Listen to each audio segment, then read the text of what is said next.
Hello everyone. दोस्तों आज की इस वीडियो के अंदर हम एक इम्पॉर्टेंट चैप्टर की बात करने वाले हैं दोस्तों, जो कि है मॉडल्स।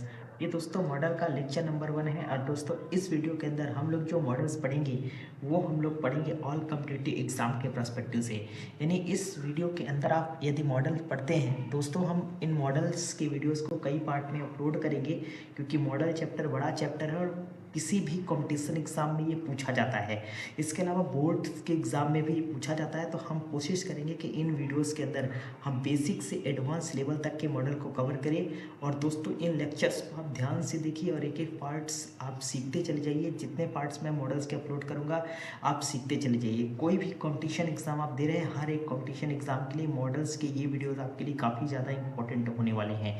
दोस्तों यदि आप हमारे चैनल पर नए हैं तो डेफिनेटली इस चैनल को कीजिए सब्सक्राइब। और दोस्तों इस वीडियो को मैक्सिमम लोगों तक शेयर कीजिए। दोस्तों एक टैग है हमारा कि पढ़ो कहीं से फंसेगा यहीं से। दोस्तों क्वेश्चंस तो यहाँ से आने ही है, चाहे कोई कोई कॉम्पिटिटिव एग्ज़ाम हो जहाँ पे इंग्लिश पूछी जाती है, फिर कोई भी बोर्ड एग्ज़ाम हो। और दोस्तों इन वीडियोस के अंदर हमारा जो लेवल रहेगा वो बेसिक टू एडवांस रहेगा।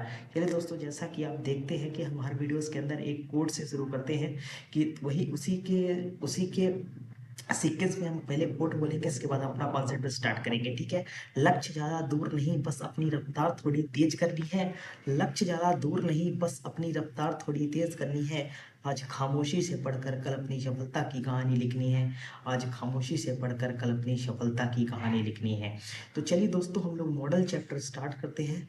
और बहुत बेसिक से स्टार्ट करूंगा दोस्तों मॉडल चैप्टर को। ठीक है। एक एक पॉइंट्स आप देखते जाइएगा, सीखते जाइएगा। बिल्कुल जीरो लेवल से स्टार्ट करूंगा, हर एक स्टूडेंट को समझ में आएगा अगर वो थोड़ा भी अच्छा अगर वो पढ़ने की कोशिश करता है तो। देखिए दोस्तों, यहाँ पर मॉडल का एक्सप्लेनेशन हम करेंगे। सबसे पहले हम आपको बताएंगे बिल्कुल बेसिक से कि मॉडल है क्या।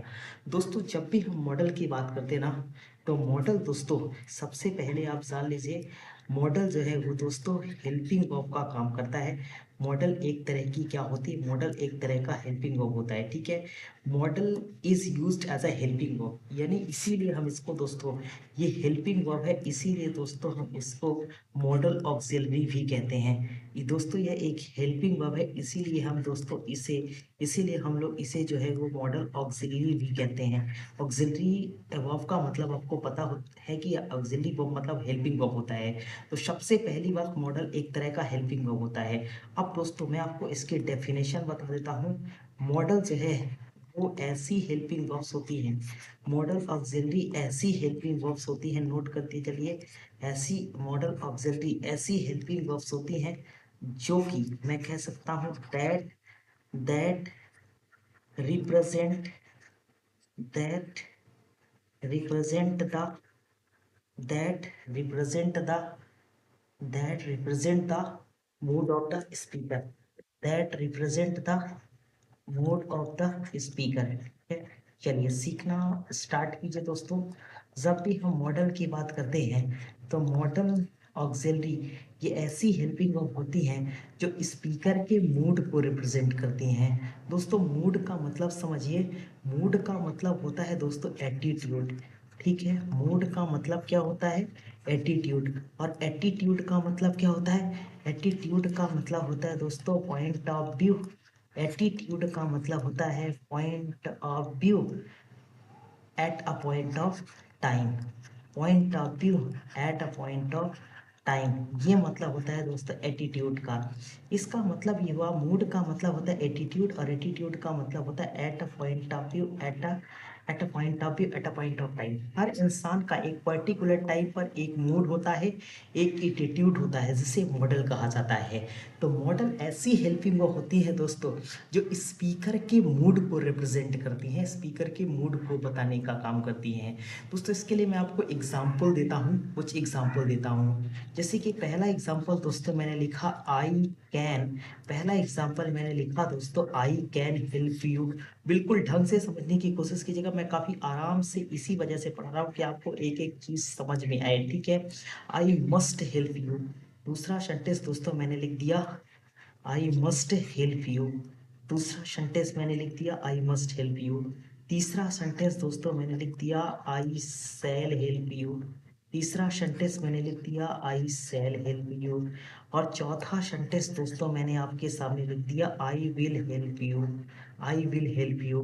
दोस्तों एक एक सेंटेंस को समझने की कोशिश कीजिए। दोस्तों इन सभी सेंटेंस में देखिए आई जो है पहले सेंटेंस में भी देखिए, दूसरे सेंटेंस में भी देखिए और तीसरे सेंटेंस में भी देखिए आई कॉमन है और चौथे सेंटेंस में भी कॉमन है, आई कॉमन है। इसी प्रकार हर एक सेंटेंस में देखिए दोस्तों हेल्प यू ये भी कॉमन है, ठीक है, सभी सेंटेंस में। लेकिन दोस्तों चेंजेस कहाँ पर आया है? चेंजेस आया है पहले सेंटेंस में यहाँ कैन लगा है, दूसरे सेंटेंस में यहाँ दोस्तों मस्ट लगा है, तीसरे सेंटेंस में आप देखिए यहाँ शैल लगा है और चौथे सेंटेंस में फोर्थ सेंटेंस में यहाँ विल लगा है।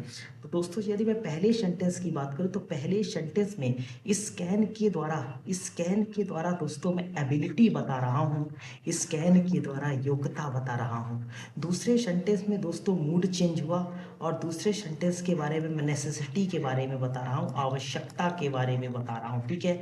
और तीसरे सेंटेंस में दोस्तों मैं इच्छा बता रहा हूँ सेल के थ्रू, ठीक है, इच्छा बता रहा हूँ। और चौथे सेंटेंस में दोस्तों मैं बताने की कोशिश कर रहा हूँ कि मैं किसी बात को लेकर श्योर हूँ।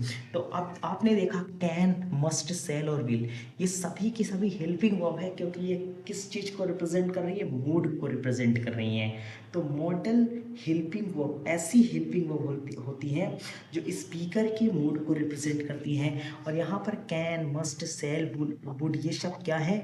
ये सब मॉडल ऑक्सिलरी है, ये सब मॉडल हेल्पिंग वर्ब है। दोस्तों एक इंपॉर्टेंट बात बताता हूँ, जब भी हम इस मॉडल की बात करते हैं ना तो मॉडल हेल्पिंग वर्ब के बाद हमेशा दोस्तों मेन वर्ब की फर्स्ट फॉर्म का यूज किया जाता है। इस पर कई एरर कंपटीशन एग्जाम में आते हैं। मॉडल हेल्पिंग वर्ब के बाद मेन वर्ब की कौन सी फॉर्म आएगी? फर्स्ट फॉर्म आएगी। तो दोस्तों ये रहा मॉडल, ये हमने बात की मॉडल क्या होता है। दोस्तों एक सेंटेंस में आपको और लिखता हूँ, मैंने जैसे एक सेंटेंस लिखा, थोड़ी मैं और आपको डीप में समझाता हूँ। मैंने कहा शी शुड, मैंने कहा दोस्तों शी शुड प्ले चेस, मैंने कहा शी शुड प्ले चेस। तो इस सेंटेंस में देखिए दोस्तों शुड और प्ले, इसमें मेन वर्ब क्या है? दोस्तों इस सेंटेंस में मेन वर्ब है प्ले और मेन वर्ब है प्ले। और दोस्तों इस सेंटेंस में शुड क्या है?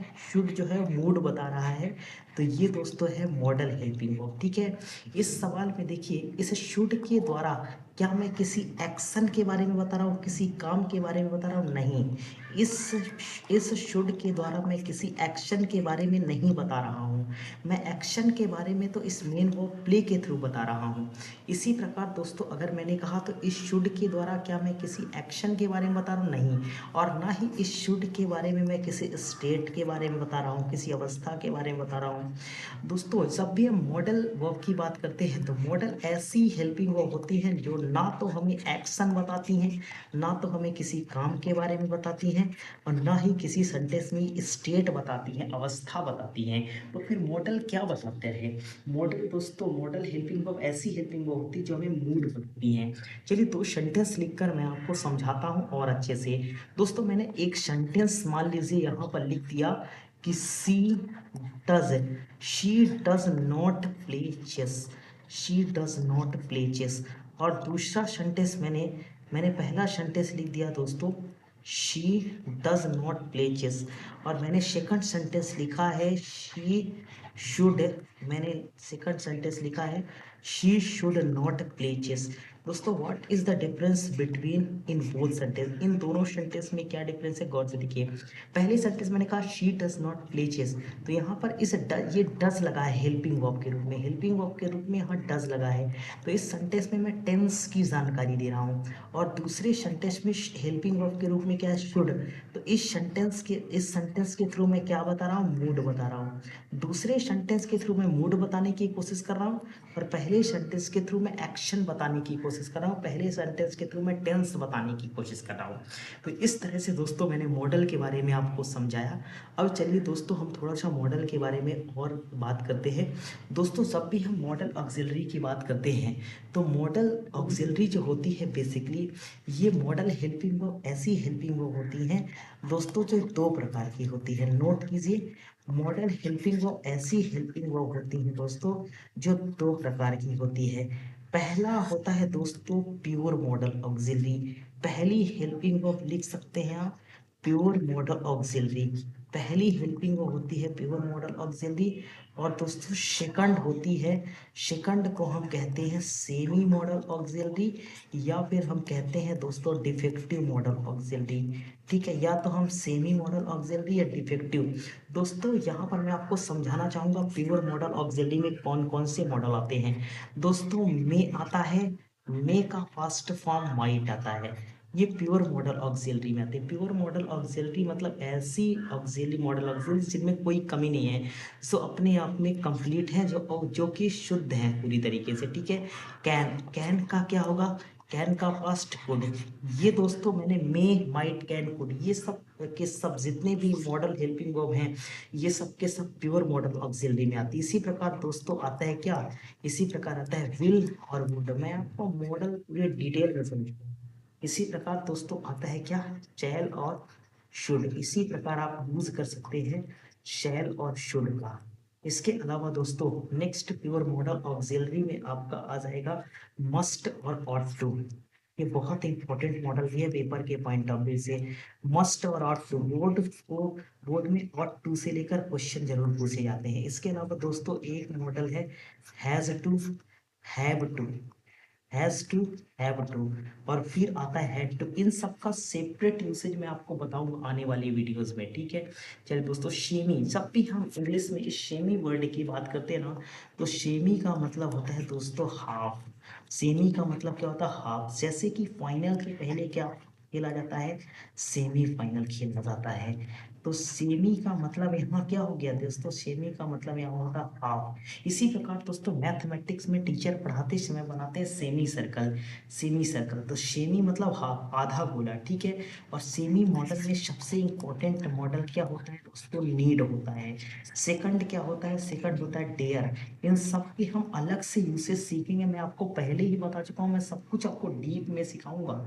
और तीसरा मॉडल दोस्तों हमारा क्या होता है, यूज्ड टू। ये कैसे मॉडल है, सेमी मॉडल है, डिफेक्टिव मॉडल। डिफेक्टिव मतलब होता है दोस्तों जिनमें कुछ ना कुछ कमी होती है, डिफेक्ट मतलब होता है कमी। तो ये देखिए एक बार शुरू से आप देख लीजिए, मॉडल को हमने एक्सप्लेन किया कि व्हाट इज मॉडल। मॉडल कभी भी एक्शन और मीनिंग नहीं बताते हैं।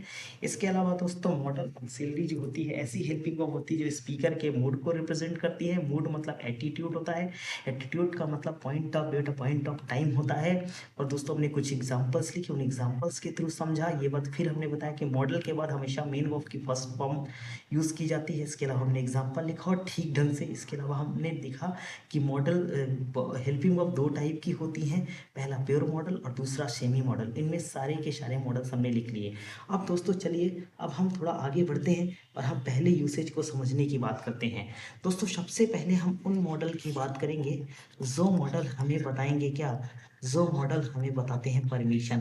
तो सबसे पहले हम उन मॉडल की बात करेंगे जो मॉडल हमें क्या बताते हैं, परमिशन। दोस्तों चाहे परमिशन देने की बात हो, चाहे परमिशन देने की बात हो, चाहे परमिशन लेने की बात हो, गिव एंड टेक, चाहे परमिशन लेने की बात हो, चाहे परमिशन देने की बात हो, इन दोनों मॉडल को बताने के लिए, इन दोनों चीज़ों को बताने के लिए हम दो मॉडल का यूज़ करते हैं, पहला मे और दूसरा कैन। दोस्तों जब भी हम मे की बात करते हैं ना, तो मे का यूज़ हम करते हैं फॉर्मल परमिशन के लिए। मे का यूज़ करते हैं फॉर्मल परमिशन के लिए। फॉर्मल परमिशन एक ऐसी परमिशन होती है जहाँ पे हम किसी को क्या देते हैं, जहाँ पे हम किसी को रिस्पेक्ट देते हैं। यानी मे का यूज़ हम फॉर्मल परमिशन के लिए करते हैं जहाँ पर हम किसी को रिस्पेक्ट देते हैं। और जब हम किसी को रिस्पेक्ट देते हैं तो हमारा बिहेवियर एक कोड ऑफ कंडक्ट का पालन करता है। कोड ऑफ कंडक्ट का मतलब होता है किसी के सामने पेश आने का क्या तरीका होता है, इसे कोड ऑफ कंडक्ट कहते हैं। दोस्तों when we talk about the may is used for formal permission. Formal permission ऐसी परमिशन होती है जहाँ पे हम किसी को रिस्पेक्ट देते हैं, और जब हम किसी को रिस्पेक्ट देते हैं तो हमारा बिहेवियर एक कोड ऑफ कंडक्ट का पालन करता है। और कोड ऑफ कंडक्ट का मतलब होता है किसी इंसान के सामने पेश आने का क्या तरीका होता है, इसे हम लोग क्या कहते हैं, इसे दोस्तों हम लोग कहते हैं code of conduct, code of conduct. ठीक है, किसी इंसान के सामने पेश आने का तरीका। अब दोस्तों जब भी हम कैन की बात करते हैं ना, चलिए अब हम आपको कैन मॉडल को लेकर बता देते हैं। दोस्तों जब भी हम कैन की बात करते हैं ना, तो कैन का यूज हम इनफॉर्मल परमिशन के लिए करते हैं। कैन का यूज हम इनफॉर्मल परमिशन के लिए करते हैं।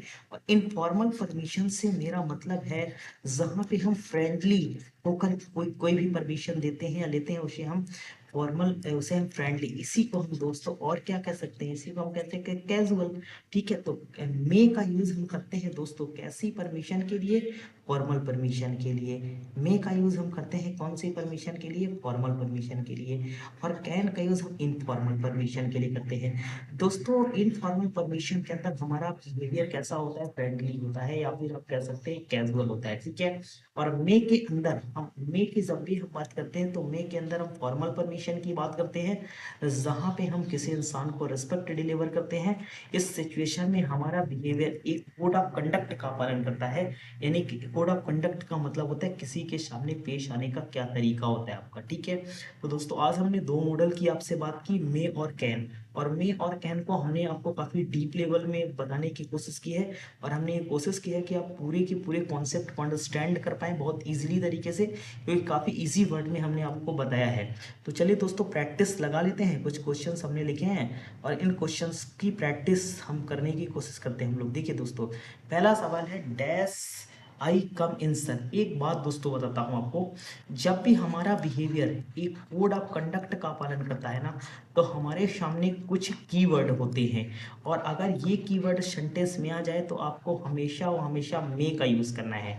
जैसे कि एक कीवर्ड है सबसे इंपॉर्टेंट सर, एक कीवर्ड आप यूज कर सकते हैं मैडम, एक कीवर्ड आप यूज कर सकते हैं मिस्टर, एक कीवर्ड आप यूज कर सकते हैं मिसेस, एक कीवर्ड आप यूज कर सकते हैं मास्टर, या फिर आप यूज कर सकते हैं किसी का सरनेम, या फिर आप यूज कर सकते हैं with regard to, with regard to, with respect to, with regard to, with respect to. ये सब कीवर्ड है। अगर ये सेंटेंस में ये वाले कीवर्ड कहीं भी आ जाए ना, तो आप डेफिनेटली वहां पर मे लगाइए, क्योंकि ये वाले कीवर्ड एक कोड ऑफ कंडक्ट को पेश करते हैं, एक फॉर्मल बिहेवियर को बताते हैं, ऐसा बिहेवियर जहां पर हम किसी को रेस्पेक्ट देते हैं।